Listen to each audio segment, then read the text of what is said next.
Over the past 8 years, I've witnessed the whole cycle of life-changing injury, evacuating soldiers and local Afghans to hospital, flying home from Afghanistan with some of those critically injured, meeting others in hospital, coming to terms with life-changing injuries, and finally trying to keep up with 12 wounded veterans on our way to the South Pole.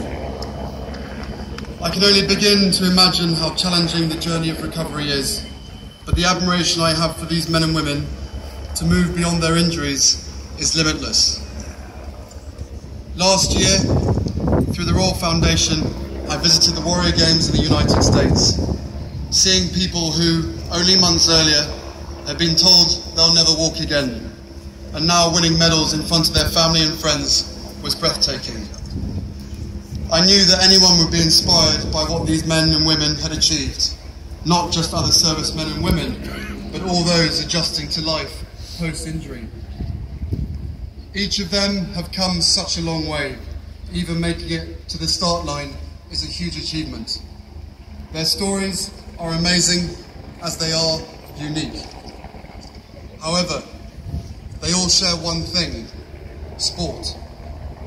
Sport has been the vehicle for their recovery, allowing them to channel their passion into what can be achieved rather than what can't.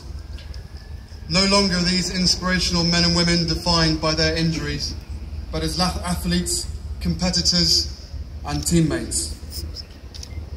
Over the next 4 days, we will see some truly remarkable achievements. For some of those taking part, this will be a stepping stone to elite sport. But for others, it will mark the end of a chapter in their recovery and the beginning of a new one. Either way, you can be sure that everyone who takes part on the track, pool, or field of play will be giving it their all, and I have no doubt that lives will be changed this weekend. It gives me great pleasure to welcome the 13 nations to London and to say how delighted I am that many of you have been joined by your families we recognise the vital part that they play in your recovery. The British public's support for our servicemen and women has been exceptional, and I know that they will show you the same over the coming days. Finally, I would like to thank all of you for the tremendous example that you set. Your stories move, inspire, and humble us. You prove that anything is possible if you have the will. Welcome to the Games. Welcome to Invictus.